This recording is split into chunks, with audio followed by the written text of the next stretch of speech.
Hello, hello. Happy Hello. New Year, everyone, and welcome back to Revive Radio 94.0 FM. Please like and comment and subscribe. I'm your host, Khadija. It's been a long time. I feel like we haven't spoke, but we're back to a topic that's close to our hearts, Queen's Market, and the ongoing efforts to preserve and revitalise it. So joining us today are three incredible voices, obviously our regulars, Sant, Pauline, and Stan. And we also have Peter Ashan, historian, football coach, and published author coming in after the break. So welcome to the show, everyone. How's it going? Good. Glad to be here. Second show this year. I know, it's freezing. It's freezing outside. But we made a good start to the year, though. We made a good start. We came in, we left like lions, and we're coming in like lions. So, good start. And I'm glad you came back. I think you had too much of a holiday. It was a nice break, though. So what's the update? What have I missed? Well, we had a crowd of the great and good who weren't so good and they weren't so great, but they came to the market. Jamie Dean, the special envoy of Sadiq Khan. Okay. With Mark, with Do you have to remind people that Sadiq Khan said he was going to come to the market? It's a good start. Jamie Dean represented pretty well and listened to our points, I thought. And he was there with a couple of other people from the GLA. And then the head of regeneration from Newham turned up, the market manager. So it was a big crowd of big shots. And then on our side, there were about 7 or 8 from Friends of Queen's Market. Okay, wicked. And half a dozen traders. So it was a good old crowd. Now, he'd come down, Mr. Jamie Dean, to talk about good growth, and traders and public had a lot to say to him on the topic. I think we'll probably go into this at more detail. I would just like to mention that from my point of view and others, it was a successful meeting. Yeah. I got 2 big takeaways, and so did other people. Would you say that they were quite positive in the way they were speaking to people, listening? No, I think, but one of the takeaways we got was that we realised just how big the forces are that are arranged against us. We saw the head of regeneration. We realised we've only been dealing with a project manager so far. Have you ever seen her before, the head of regeneration? No. I've never seen her before. We saw the head of regeneration, and she's working for the community wealth building project. So we learned there's all these different departments all set on putting luxury flats in Queen's Market, and a housing project manager hovering around. So that was one thing. We got a clear picture, a bit of a clearer picture of the forces we've got to deal with. Pauline, you forgot to say how clean the market was yesterday. Well, yes, of course, they put on a good show, didn't they? They would. We had royalty. that came. The other thing, though, we did get as a takeaway, I felt, was that we got answers to questions and practical things like the lighting in the car park. Yeah. Right, I was going to say, what did they say about it? Well, they had to give a truthful answer. The answer is that it's actually with the council, awaiting clearance so that they can pay for adequate lighting in the car park. So I said, oh, well, if it's with our elected representatives, we can get our friendly councillors onto the job, thinking, well, we know the opposition councillors would love this one. Right. And we got a hasty reply, oh, don't do that just yet. I said, well, will it be done within the week? Should be. Okay, so that's not great, but hopeful. That was a pretty positive takeaway, but there was a lot more that was said, and we've got the canopies going up as well. Finally. I mean, we have been talking about the canopies for about 2.5-3 months, I think, at least. On the one on the right, from looking from outside, they've got the skeleton of it up. The left one, they've got the 4-post up. So they're working their way through that. So, I mean, we did point out that biggest shame that was that it was done a bit late in the year at the most. prime time for any traders. Christmas. Christmas time. So, We'll you not know, do it now. it should never have been started at that time. We had a wonderful summer. It could have been done through the summer period. Especially after pausing them, obviously, even before Christmas. Exactly. So obviously traders, I'm sure, and vendors were already struggling. Well, and there was then- a massive delay full because whack. of the ground structure. There was a problem with that. And that would have been better dealt with, right? And there was electrical issues as well in the ground. But that could have been dealt with in the summer period. They should have figured it out because the light would have been brighter. It could have looked beyond some of the barriers a lot better. But I think that at least they've started making a move on that. So overall a success, but time And there has management been a some bit. promise, hasn't there, the completion date? Yeah, Is it 3 weeks or 4 weeks, the man said? yeah, they talk about 3-4 weeks, but we'll see 3 or 4 weeks what it's going to be like. But at least they've made that move, and that's one of the things that's happened. But well, sir, that's you know, The bid had gone from the stairs going up to the car. so the stairs were cleaned. So as I said, I have seen the bin. I know exactly what bin Fan is talking about. But I think obviously later on we're going to go on to the Leeds report, but something that was touched on that is just how it can look deteriorating on the wrong day. So it's good to know that they spruced it up, whether for guests, because we know obviously customers will appreciate it too. well, at least we know that they have the ability to do it. It's not beyond their reach, you know, of just trying to pull, you know, that little bit extra few inches to try to do something. They have the capacity to do it, if, you know, the will to do it, if they want to do it. I think the world is learning that like, you know, changes can be made quickly and swiftly. But does it need to be pushed? I mean, it should just be a natural form of the management structure. But hey, that's another question on itself. Is there anything else that we want to talk about? Any updates? So Things don't tend to happen unless people are pushed as well, I guess. It does. I think the lighting inside. What was the outcome of the lighting inside? That is that they've been told it will be sorted by the end of February. So the traders collectively feel that it can't be done before. You know, they've gone into it with them. So that's it. We are waiting and watching. I think probably if it isn't done by the end of February, the traders and Friends of Queen's Market will join hands in a bit of hell raising. Right. So Well, the they're council still are kind of hinting that they're going to put some more lights up that are more powerful than the lights that are already there. You better have. So we'll. well, yeah, no, I we hope wait they and do see. as We bake well. and break. Because I think we know that they replaced 400 lights with about 90 of them. So traders are clearly still being Yeah. kept There's in less the lights dark, in the aren't booth. they? Yeah. I mean, I think anybody with their right mind who's studied lighting know that, you know, these LEDs are very, you know, if you see the LED from a headlight, it is so bright from a head, but that's a concentrated light. It works in a concentrated area. Beyond that, its rendering, you know, ability just disappears. It doesn't have any. It doesn't show things up. So it's not a light that I would actually rely on. It can't beat the L50 Hz 240 stuff. No, and Valentine's Day is coming up. People want to shop for cute Absolutely. things Absolutely. to make cheap and cute meals. So how are they Yeah. supposed to see the jails if they can't literally see anything? Well, they've got to be able to navigate the stores first. You know, if you can't see, you know, bright enough, you're just going to be bouncing into people and plus the stores.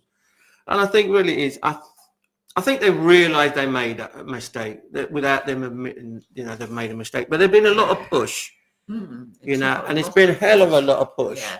And I think without the push, without Friends of Queen's Market, right, and the traders, I think they would have just settled, you know, it would have just stayed that way. So I do believe that, you know, active, you know, participation is the way forward, you know. Must be because the mayor came a few months ago to look at how bad the lights were. Did it? Yes, She did? I mean, this has been going on since May, so I guess that's why we should, you know, this business of the traders giving till the end of February. You can Maybe a understand year. it's gone on so long, but it looks like we got there. They've One been- demonstration, yes, we, you know, had a photo shoot demo. Oh God. They've been really, really patient about it. And I can understand why, obviously in the summer, you would need less light. Yeah. But I think, like you guys just said, that it's traders and activists coming together to push for what they're kind of being told should be delivered anyway. Well, we've shouted out from the highest, you know, voices that what we want The car is- park. The market's got over £7 million. They can't even put up some decent lights. What we're saying is that we want engagement.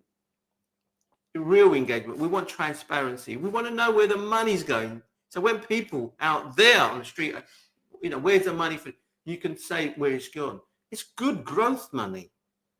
If we don't know where good growth is gone, we don't know where good growth is going to start from. So that's where the problem is. It's good growth. This is not council money.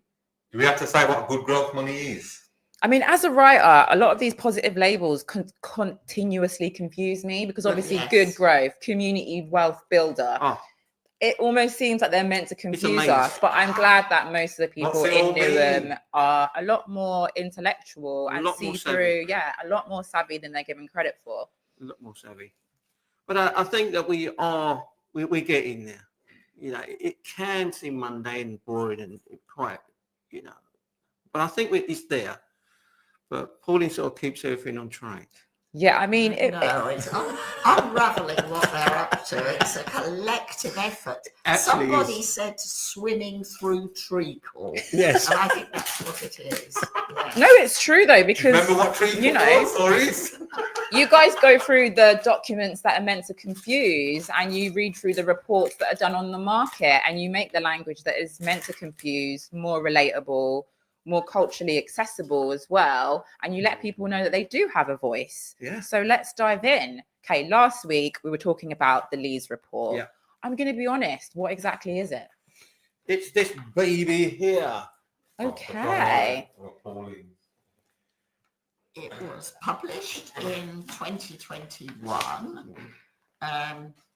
It was a study by the Leeds University. They chose our market because it was so big.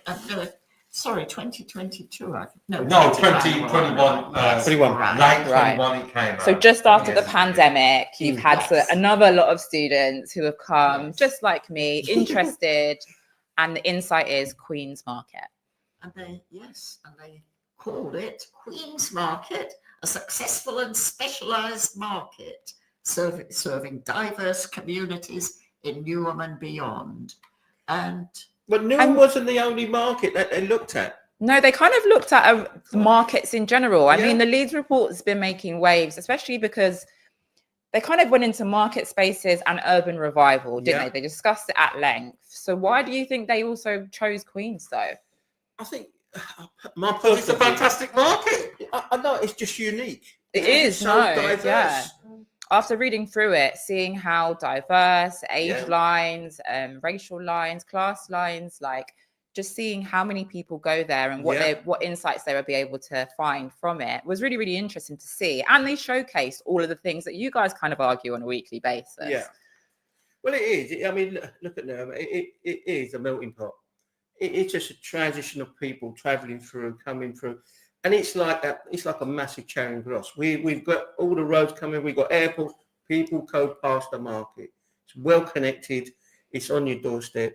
It complies with a lot of things that even the COP27 would like to see, and the climate issue. It applies. It's there. And the thing is, we need to keep it there so that the COP27, policies can actually develop around the market, and it should do. I mean, the thing is, it looked at other markets in so many different ways. It looked at market culturally, it looked at market food-wise, it looked at other things that provided. Just social, communities. Economical. Personal wellness. Yeah, It looked just a matter of touching. All these things, it looked at everything. Even I was surprised how much. This is more of a book for psychologists.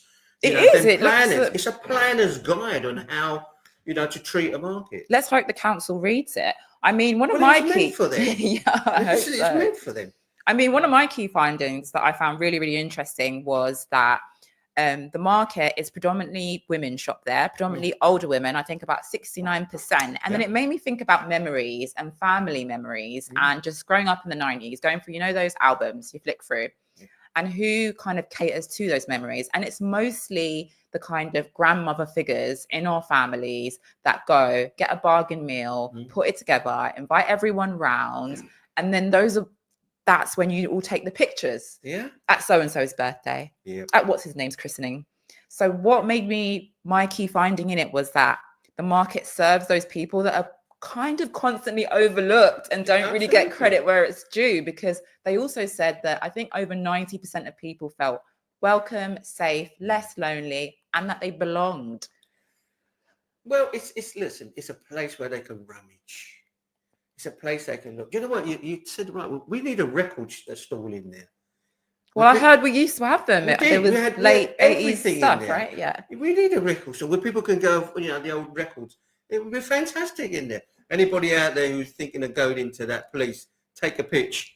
But it's got space to provide. Yeah, good for a really, really good meander in a way that is kind of disappearing from public space. When you talk about elderly, not always elderly women, of course, because obviously some dads and granddads are doing the same thing. 85-year-old lady, the Italian lady.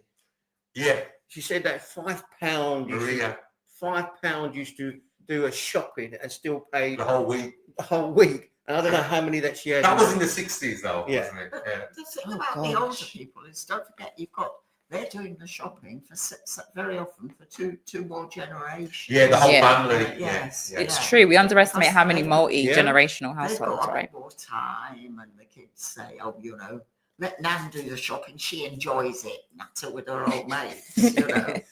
But they were the main budget makers, weren't they, of the house? Yeah, back in the day, I think they come from a generation where they had to be, and they've done it so well, They know their fruit and veg. They do. They do. Yeah. They do know about sustainable food buying and how long this is going to keep for in ways that I think, traditionally isn't always so clean cut, because I know I'm not good at it.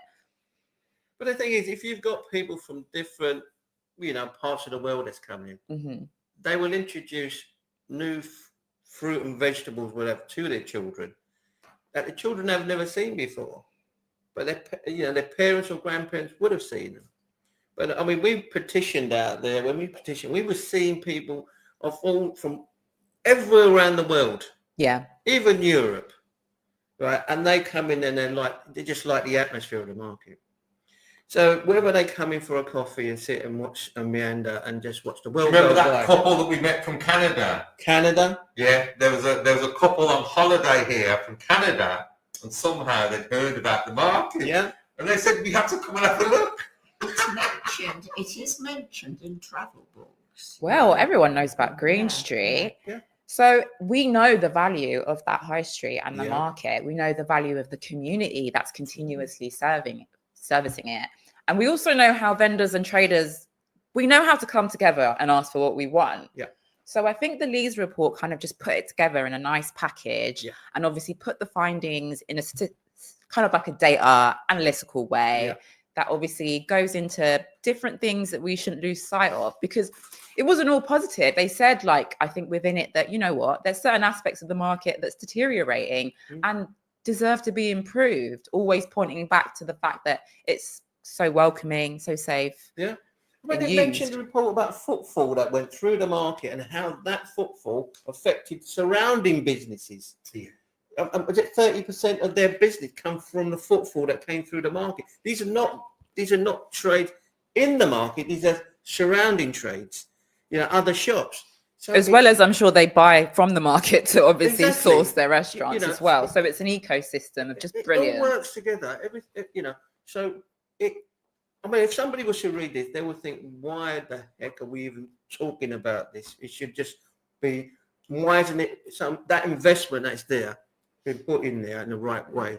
I think why we're talking about it, though, is because I think third spaces like this are disappearing. Places where people don't have to pay money to go outside, have a meander, find community, buy affordable things, are slowly being eroded at. And you can see that everyone emotionally reacts to this, not in positive ways. Like the world with more third spaces is way better than the world with less. And I think that a lot of the developers that obviously, I'm sure some of them have good intentions, come in, but they underestimate the importance and the value of the space. Well, I think the value now from not the economic value. Well, I think that's what they are led by. We're led by these private investors and what have you. I think the whole process of a community-based assets are just disappearing. They've been squeezed and squeezed and squeezed. You know, at the end of the day, we're still not providing housing. We're still not providing it, but we need to have space. I mean, I'm hearing that Sadiq Khan was our mayor is thinking of if he has to, he will build on parks. At what point do you say, Which another third space. At what point do you say enough is enough? And of course, if he builds on parks, it'll be 4% social housing or no social housing. Yes. So we're almost being held hostage by these real estate developers. And I'm not just talking about the American president, which is scary that they have so much power, but they only seem to care about their bottom line. I think that's what it is, that there could be a really healthy collaboration between these two like avenues of business, but it never seems to work because of the lack of respect. And also they can't really seem to see the value that we see. This is sort of what's that, Goliath, David and Goliath. We've got Friends of Queen's Market and we've got BlackRock. They just want to take assets. Their investments is in land now. And it's an occupation. And that's what they want to put their money into now. The banks are doing it. They're all going into it. Friends of Queen's Market groups are dealing with that. And the Goliath is just so massive. And this is what people have to realize, right? If that Goliath spreads, you'll never turn the clocks back. Oh, it has spread. I mean, it's changed definitely circumstances for my generation in general. But that's what made me interested in talking to you guys originally, that you're a very small group, but you've been going for 20 years. You've been taking them on. In a way that some people don't believe they can do anything about when changes start coming and redevelopment starts being discussed. But you guys have been taking them on for 2 decades. The market's still there. There's issues that we need to improve and discuss on. But you've been taking on Goliath and been doing well with it.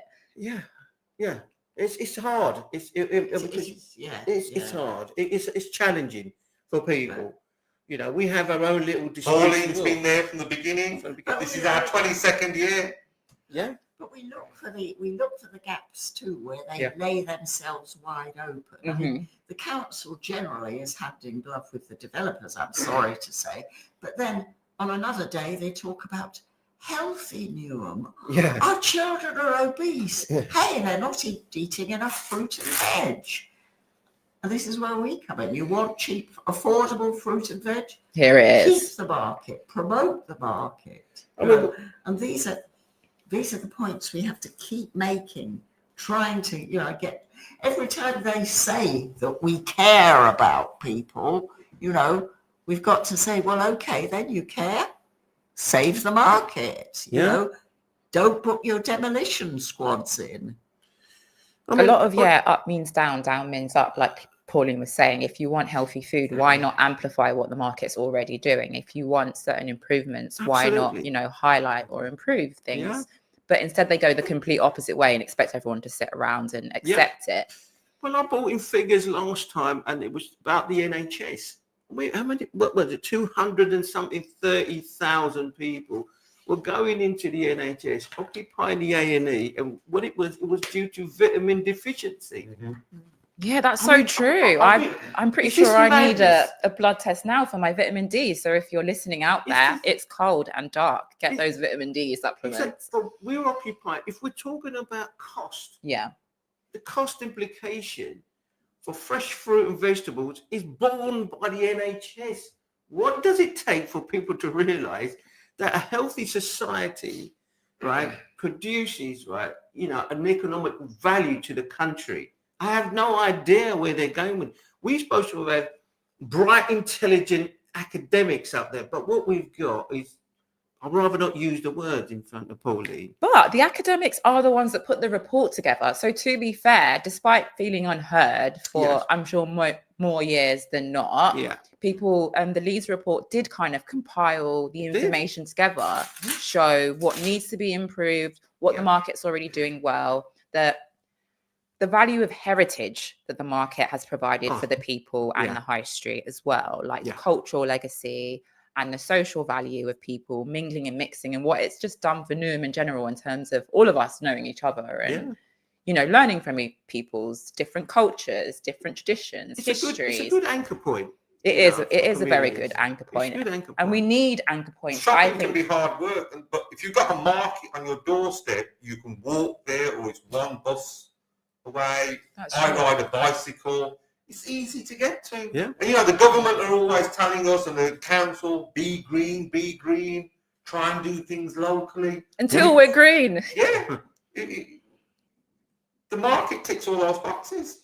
It does. It's true. It's doing a lot of sustainable stuff because talking about language and using language to confuse. There's a lot of greenwashing going on where people want to Yeah. be better for the planet, better for the Right. climate. Well, But the market's been the fruit and veg 100. is, 1 second. The market's been like 129 years old, Yeah, and it's yeah. been doing it. It's not a campaign to do it. That's just how the infrastructure of the market works. So it doesn't need to like catch up to the modern world. The modern world needs to catch up to the market. Yeah. Yeah, very well said that. Yes. But a lot of the, in the summer, a lot of the fruit and veg comes from places like Kent, Essex, Suffolk. You know, if that isn't green, British born, like food. locally produced.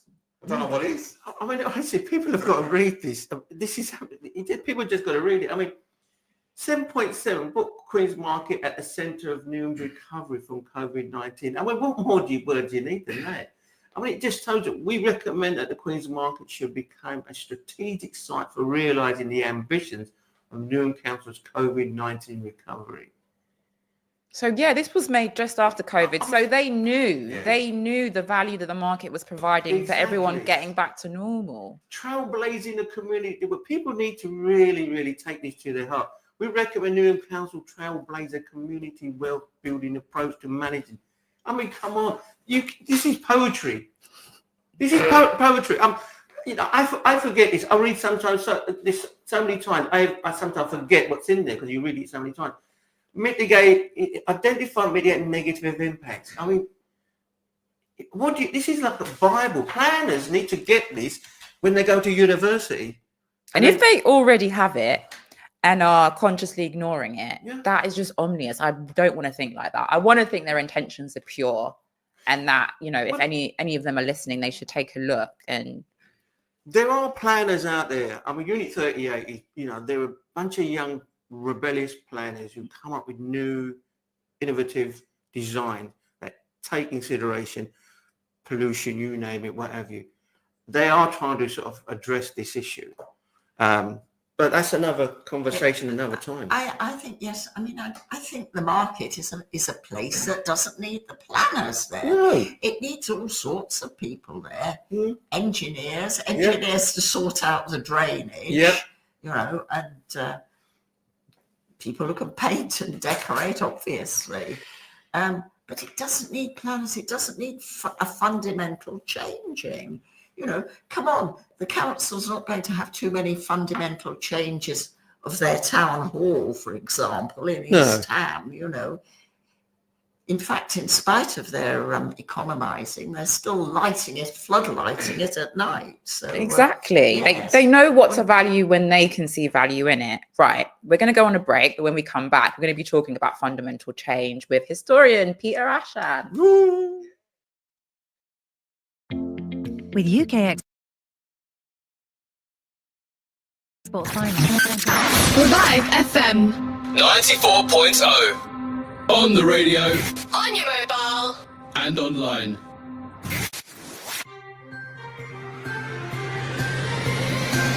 This is Revive FM 94.0 with the latest news from around the world. This is Revive FM 94.0. reviving communities. The views expressed on this program do not necessarily represent those of Revive FM or its management. Thinking about selling or letting your home? With Maxwell Estates, you don't need to look any further. Well established with over 15 years of experience, Maxwell Estates are specialists in residential sales and lettings. We manage over 200 properties in and around Northwest London, keeping our landlords and tenants updated with all the latest laws and legislations. Based in Edgware, our experienced specialist negotiators always ensure we maximize the full potential of your property.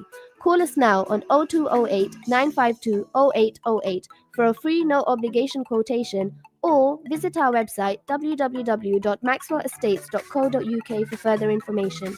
Maxwell Estates, the name you can trust. With UK Export Finance, I'm fulfilling more export orders from around the world with working capital support. Export insurance means I'll get paid when exporting to challenging markets. At UK Export Finance, we believe no viable UK export should fail for lack of finance or insurance. Between 2023 and 2024, we provided £8.8 billion of government-backed trade finance to support UK exports. Learn how we could help you win export contracts, fulfill orders, and get paid. Search UK Export Finance today. तकरीबन 60 million primary school जाने वाले बच्चे इस वक्त school में दाखिल नहीं हैं। मयारी तालीम की फराहमी से पसमानदा बच्चों को गुर्बत के मुसलसल चक्कर से बचने का मुसावी मौका मिल सकता है। इस रमजान आइए आपके ताउन से इस बात को यकीनी बनाएं कि हर बच्चे को मयारी तालीम हासिल करने का मौका मिलेगा। मिनहाज वेलफेयर फाउंडेशन के जरिए बच्चे की तालीम को स्पॉन्सर करें। बस हमारे मकामी दफ्तर 12 car road, Nelson, BB9 7JS पर तशरीफ लाएं। हमें 01282 723 455 पर कॉल करें या हमारी वेबसाइट www.minhajwelfare.org पर देखें। ताज़ा तरीन वीडियोस और अपडेट्स के लिए फेसबुक, इंस्टाग्राम और ट्विटर पर जुड़े रहें। निकाह, तलाक, काउंसलिंग और मैट्रिमोनियल डिस्प्यूट्स। अगर आप सोशल हाउसिंग में रहते हैं और कोई मसला सर्दियों में फ्लू और Covid Revive FM 94.0. On the radio on your mobile. and online. Hello and welcome back to Revive Radio 94.0 FM. And we're back after our break, but we've got a new guest, a very, very special guest. We've got Peter Asher, who is a historian, football coach, and a published author. Peter, okay, so how do you know these guys? How do I know these guys? Let's go about the campaign. Yeah. Find out this marketing campaign. I know I'll these. get on to that. When did you first go to the market? I know these guys through obviously campaigning locally around issues such as Right. such as obviously I know their support Palestine solidarity, Palestine. and obviously through me being a football coach at Clapton Community as well. Very good, coach. So I get to meet these Okay. wonderful people, So as you're- well as Pauline, who I've known for Of many course. Many years. Oh, really? Yeah. new monitoring New monitoring projects, project, and things like that. anti-racist Yeah. campaigns. So Right, I've so known Pauline a very long time. You're all in cahoots because you kind of We been are. on the campaign trail and you Yes. stood for issues that are important to you. Absolutely, yes, Right. definitely. And you are a historian. I mean, that's how I found out about you when I was Oh, at UCL and I wanted to make something about Black history within Waltham's Forest. Oh, You wow. straight away were one of the first We'll people have that to, came we'll have to up. have a talk then. Of course. We'll have to have a talk. Future work. Yeah. But how did you get into history as a subject? Oh, well, I mean, I was always pretty good at history at school. Mm-hmm. So I always did very well at history. And I just, something that came very natural to me. But I mean, the history that I teach is that I like is the history of obviously working class communities. It's the history from below. And that's something you didn't get taught in schools. Same. You didn't get, I went to school in Leighton and the people around me were very diverse. We had people from Africa, Asia, the Caribbean, Irish, obviously white working class English. We had all these communities. But when we sat down in a history lesson, we weren't being represented. And so I thought, when I get the opportunity, I'm going to make sure I represent. I make sure these communities are represented and talked about and respected and recognized. And for me, markets are part of that.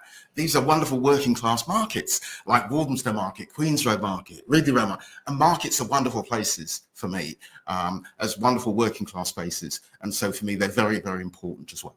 Wow, so we're quite similar on that. I feel like I had an identical experience in school, very interested in history. Yeah. Never felt like I saw myself represented. Exactly. All my friends, to be fair, my Yes. Jewish friends, Chinese friends, friends that I was interested in their culture and background, we never really got to learn about them. No, we didn't. So as Peter's already said, markets are inherently a working class space, which is why I myself went into the market because I was like, I want to do something about, as I would say, people around here. Like I want to do something about people in Newham, people that I grew up with, and collect and archive their stories because often in, especially in a lot of academic institutional places, the stories that get archived and people will be looking at in 100 years are the pianists, the you know, the lacrosse team. Yeah. Someone who owns land and you know, and Yeah. an abstract film about a forest. Yeah. You know, so I really wanted to No. make sure that I was archiving the experiences of people that I respect, Yeah. which are obviously the vendors and the community. Mm. So your book, what's it about? Yes. And Oh, what's it called? yes. The book is called Freedom Walk, and it's basically speaking a series of walks that I deliver in Waltham Forest, looking at the history of that diverse community that makes up Waltham Forest. Yeah. But obviously, I'd like to do more books actually, because I do walks in Newham, I do walks in Hackney, I do walks in Battersea, I do walks lots and lots of places. So I'd like to do a book that reflected that. I mean, I do a Forest Gate walk as well, Freedom Walk. I mean, Forest Gate is an amazing place. I'm not knocking other parts of Newham. There are other parts of Newham as well, please. I'm not having a go at that. Oh no, But I mean, like Forest Gate too. yeah, I mean, but just the diversity of Forest Gate as well as Newham represents Newham so well in terms of the Jewish community, Irish community, African community, Caribbean community, Asian community, and the history of these communities in their struggles for equality and justice. And I just, you know, I'm in great admiration of these people and what they've achieved in Newham, but particularly in the walk that I do in Forest Gate. As am I. I'll be very excited to go on one of your walks one you're day. welcome. You're I mean, welcome. you were saying earlier that you grew up in Hackney, but I think you were born in Hackney, but you grew up in Leyton. kind of Leyton. Leyton. So you've been around the whole of the East End. Yes. Do you have any memories of Queen's Market? I do have memories, because I used to work at Newham College, East End campus, and I was a personal tutor there. Oh, okay. And so obviously I'm getting back to, I'm now living in Leytonstone, right? Next door to Forest Gate, easy to get to. And so I'm taking the 58 bus, and it's taking me obviously towards Green Street and then down towards Leytonstone. Okay, what year would this be roughly? Oh, we're talking the 2000s. Oh, okay, early 2000s. noughties, okay. And so I've finished work, and I thought, I usually go to Walthamstow Market, but I'm saying to myself, why don't I just pop off? There's this market just there on the 58 route. So I get off, and of course I've timed it perfectly, because at this time of the day, after work, the prices go down. Right, you were getting them deals. I'm getting deals here. You worked it out. I worked it out. I remember I'm getting pineapples 3 for £1 and things like this. I know, wonderful. So I pop This is into the early market. 2000s prices, guys. Yeah. And then sometimes I would pop in on a Saturday. And again, it's just a wonderful, vibrant, as you say, very diverse place. You got people from all sorts of backgrounds. You got all kinds of foods on sale, and you can even get Caribbean patties and things like that from the shop. Oh yeah, I love the Caribbean style. So it's just a wonderful, wonderful space. And like I said, I'm committed to the environment as well. I think that markets can be, I'd like to see them being a lot more ethical, but they are sustainable spaces. And you can pop in and you can get good quality produce at a reasonable price. I remember once I used to hear the word, never mind the quality, feel the width. I don't know if you heard that one before. No, I haven't. But, what does it mean? But I mean, it means if you go to a local market, you're going to get very good goods at a good, reasonable price. Oh, okay. And so that's the important thing. You can go there and you can get your fruit, get your vegetables, get your household goods. You can get all these kinds of things at a price that a working class person can afford. Yeah. Okay. And they're not going to be necessarily, luxury goods, but they're going to be the sort of things that you're going to need day in, day out, and that you need. They're essential items that you can get from a market. And again, you meet wonderful people at the market as well. True. So it's a win-win for me. Is a place like Queen's. I would not want to lose a market like Queen's Road. I think it's a beautiful place. It's a wonderful space, and I'd like to see it there for another 100 years. It's a great place. Hopefully it does last another century. It's a place to explore the marketplace of ideas as well. And talking of those wonderful people, would you say since you've got into a more forward-facing space within history, do you think more working class stories are told? We are seeing a change. We're definitely seeing a change. I think the Me Too generation, I think Black Lives Matter, the Queen's, it shows the value of campaigning and fighting for what you believe in. That's why the Queen's Road Market campaign is so important. Friends of Queen's Road Market, by these people coming together, standing up and fighting, they're making a real difference. And I think these histories are being told because of people like Pauline and others here today.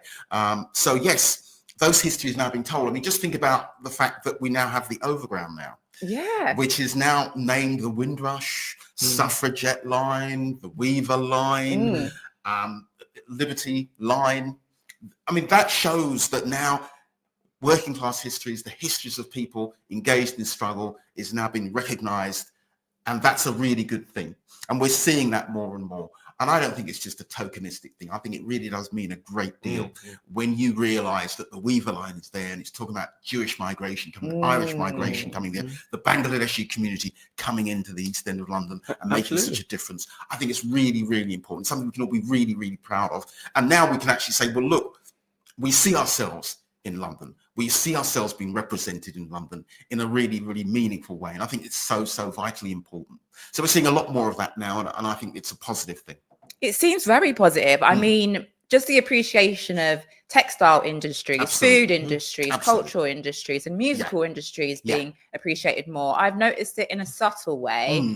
But then I also think that when it comes to campaigning on things like the market, the value that we see in our community and our environmental spaces can't really be seen through the lens of developers. It's something that they always put down and kind of try and use language to make it seem, which is quite similar to how working class history is looked at. Kind of the nitty gritty of it is just seen for the book cover, that it's nitty gritty, rather than digging deeper into why was it nitty gritty. Do you know what I mean? Like when I was just looking back in the history of the East End and the smog and stuff like that, and seeing people's reaction to the smog and not what people's lives were like living in the smog. I found really interesting that we don't tend to go into things like that. And what do you guys, I mean, San and Stan, if we were being interviewed in 100 years, what would you want people to know now? I'd want people to have read Pete's book. Yes, Freedom Walk. How can people get your book, Pete? They can get it from me. Okay, they can get it from me. I mean, can I give my email address? Of course. So it's very straightforward. It's peter.ashan, that's ASHAN, .pa@gmail.com. And then I can then contact me and I'll get the book to you.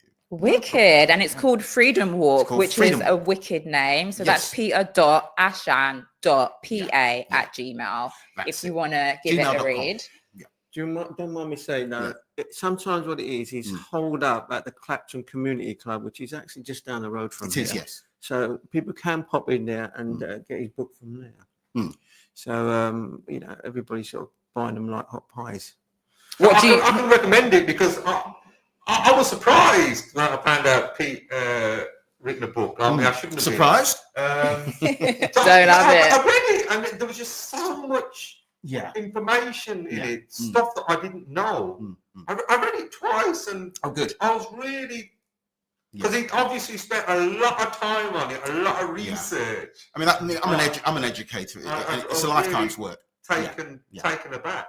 So I'd highly recommend, because it's about the history of Leytonstone, Walthamstow, and obviously it goes into the links with rich people there, the British Empire, enslaved people. Is it the Barclay brothers? Yes, Barclays. Fascinating.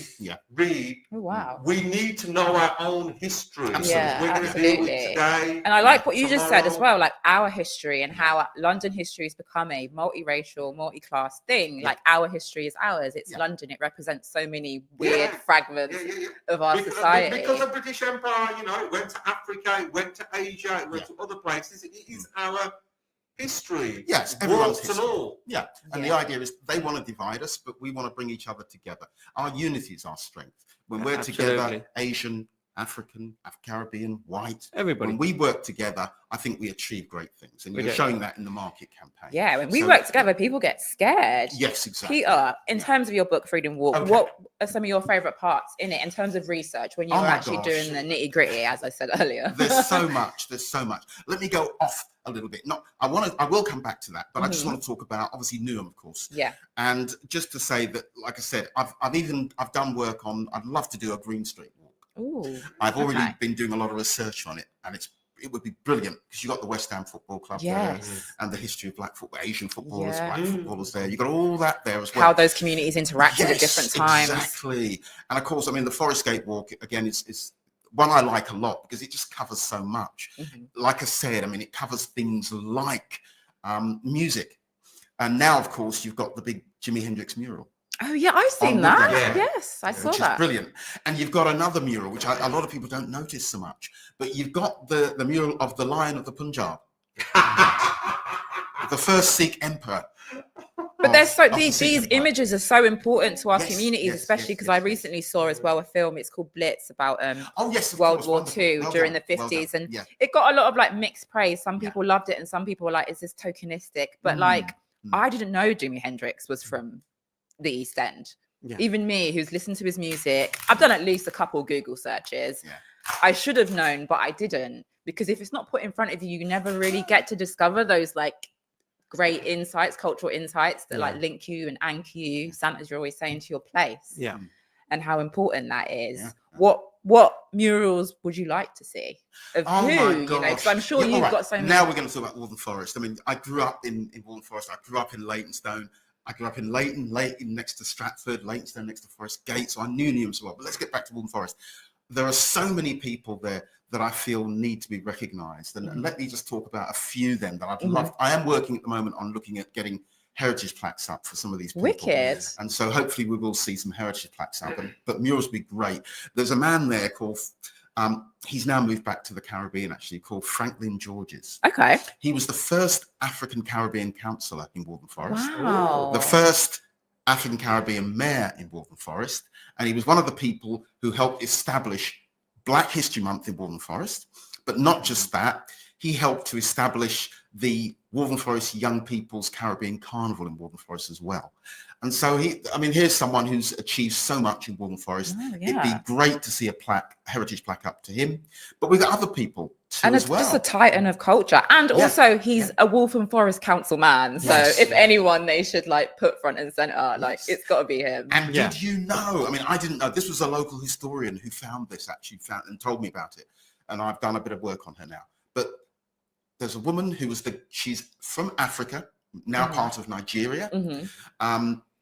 And she was the goddaughter of Queen Victoria. Okay. And her name is a very long name. Aina, Sarah Forbes Bonetta Davis. Oh, yes, I've heard of her. And she visited Leytonstone to see a family called the Buxton family in Leytonstone. They lived in a place called Leytonstone House. Okay. And so just amazing. That it's just, you don't think about these, in the 19th century visited Leytonstone. Bridgerton-esque brown people rolling around at that time, which is a shame.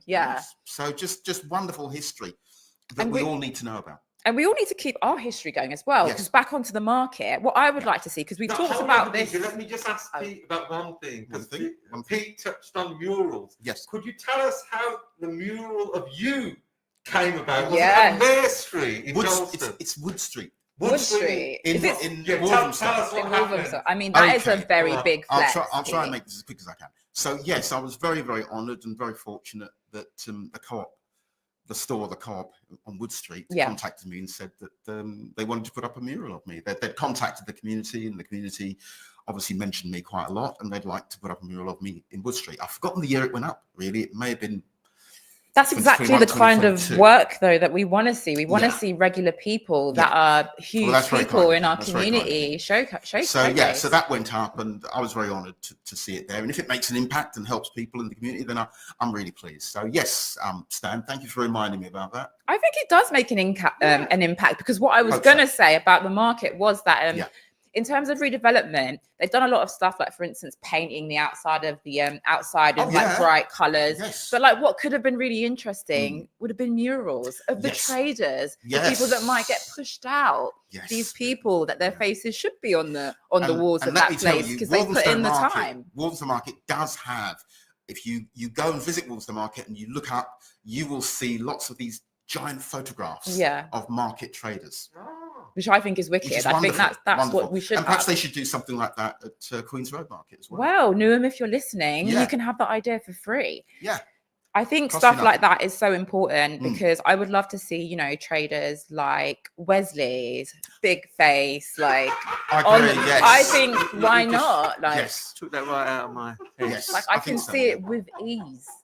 I think you'd be flattered, and I think it would be a fantastic mural, really. Yeah. I mean, I could take the portraits. I'm available. But yeah, I just think art that reflects the community that it serves would be a good thing to see. Absolutely. And it's nice to see that you've been platformed and showcased in a way. Thank you. Someone's given you your flowers. Do you know what I mean? Because I think often it happens like way after. Like we're talking about these people, like for instance, Sarah, the goddaughter of a queen. We're talking about her so long after. Yeah. When it's important to kind of capture these moments now, whilst we're all still here and semi-sane. Okay. Back onto the Leeds report. What is relevant then is relevant now. Kind of like what we've been talking about, history, fundamental change. So have there been any other reports that have been done? Do you want to with it? With the Leeds report, there was another report that was created. Although this report was meant for councils to learn from, to adapt to, but the council decided to create their own. So they got people from outside, commercial companies. They weren't exactly consultants. Well, the consultants never did a public report, but the council has spent £500,000 on consultants. £500,000. So this report was created, but it wasn't publicized as much. So it wasn't celebrated like this was. But yet what they produced actually went in line with what. Oh, so they came up with the same findings. It came up with the same finding, but the thing is, if you read that report, and I had to dig it up to find out because I knew there was another report. Pauline said there was another report. Right, but it was. It seems like it was buried a little bit. It was buried quite a lot. Okay. And it took a lot of people to find it bit by bit. And the fact is, it was there. The council put it, and they buried it, and they didn't talk about it. That's interesting because it's almost like reports and data are buried in kind of the similar way that history is. Do you know what I mean? Like they don't want you knowing certain things that might get you to think in a certain way or discover things. The taxpayer, the council paid for that. And we should bring access to it openly. But yet this was private, and so yet they tried to produce something that was going to be a bit damning, I would have thought. So they couldn't find that. So that was buried because there was a cost implication directly to the taxpayer. And that was the thing. So what they did, they took it aligned with this, but what they did, they gave it sort of a negative twist to it, like propagandists do. They twist everything. So there's a positive side. And that's what they did. So a lot of people don't know about that report. And I think once it comes out, and it really comes out in its full, people will be able to compare things for themselves. Peter, do you think that things like the Leeds report and things like the way Newham obviously like conveys its insights, do you think they're still trying to rewrite history in their own way so that they can kind of, get away with things in the future? I think what I've learned is that obviously the establishment, the powers that be, they like to tell history from their own perspective. Yeah. And unfortunately, because they have the power, as we'd say, that seems to be the perspective that we get. So it's even more important that ordinary people, everyday people, like the Friends of Queen's Market campaign, have opportunities like this radio station and opportunities to get their perspective across. And so that the community can get that views, because they're not always going to get that perspective, because campaigns like this don't have the resources, they don't have the money like the big establishments do. And so it's really important they look really hard at how they get their message across, that they mobilize support for our campaigns. And a radio station like this is a wonderful vehicle for doing just that. It's a good platform. Yeah, we have got to chat about like so many fun things. And I think one of my favorite things that has come up is the history of the market, like the Jewish history, the Irish history, the South Asian history, obviously Afro-Caribbean history, the Eastern European history growing. And I'm sure we've probably got a future of like more of a Chinese history there as well. Like, I think it's all just adds to kind of like the tapestry that we come from. Well, a lot of markets, Jewish run, Jewish created, and like everything, people move on. there's this constant changing. Yeah. You know, this history changes. We don't see it until we're out of it and we're looking back at it. It's true. That's Looking back when in we see hindsight, it. it's and true. it's like a page, and there's another page, there's a page, until this book that's created, this script that is endless, hopefully. And that's the thing. So the Jewish, the Irish, the Caribbeans, the Indians, you name it, they're all part of this history, you know, and it will keep going on. But the only thing is, we need other people to work with us as well. Absolutely. We need other communities to work with us. We need the young to work with us. Yeah. You know, because David can only go so long, and the Goliath is going to get bigger because, you know, these big banks and all this are just going to try. London cannot be built with so many high-rise buildings. It's going to, well, you know, you just won't have a place to put a mural. And if the mural goes up, it's going to be blocked off by a building. And like you said, like Londoners are not, you know, scared of change. We're used to fundamental change happening constantly within our cities.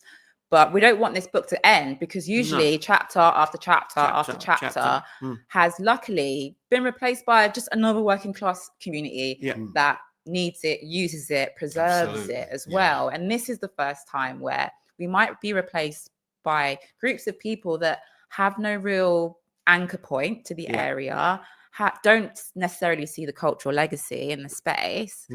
And it's just not as important to them to keep certain elements of it, like, for instance, the history of it alive and on the walls and in the stories. So, yeah, I think, where can we go to find out more about this Leeds report? Like, if anyone is interested in reading it. Well, you can get it online. Okay. You just got to type it. Leeds University website. It's all in there. It's on there. Just go to University of Leeds. It's got it in there. If you type, I wonder if I must have mentioned it last time, but if you just search around for markets for people, and I think I went to markets for people, and it came up Leeds University and Leeds School of Science Social. Yeah, but it's there. It's there. Right there, and they're for the people, obviously. Big up Leeds. Big up Leeds. And for anyone listening who wants to support Friends of Queen's Market, they also have a website, which is... What's your website? Is it just called Friends of Queen's It Market? It is just called Friends of... There's a Friends website of, and Facebook and Twitter. It's Friends of You just Queen's Market. type Type it in Friends of Queen's Market. into the Googs or FOQM. Sometimes I think people do. Yeah, if you type in Leeds report, it will be there. I mean, just type markets for people, and that it itself it says a lot. Markets for people. Yeah, literally for the people. That's smaller. That should be made bigger. Ordinary working class people. You know, and I think that's. I mean, do they you know what? make markets. The conversation today was actually quite interesting, because what it talked about was people unifying and how strong it can be when people unify. This is what come out today, and I'm really quite pleased. This tone of it, because it was talking about how together we can make change, how together, you know, we can influence things, and together, right, we're stronger. And I think, you know, governments, and this is the Che Guevara, I suppose, in me, that I believe that they want to divide us, you know, whether it's through economics or through food or through getting rid of anchor points like markets and, you know, youth club. You know, this is what they want to try to do. And I think we need to fight, you know, we put our differences aside and we find common ground. Common ground. Which is literally Queen's Market. It's common ground. Common ground. You know, but the thing is, you know, you could go into the, I mean, I'll tell you something, if I go into the market, I know I've been there. If I go into Tesco's, I don't even feel as if I've gone to Tesco's. I just bought food.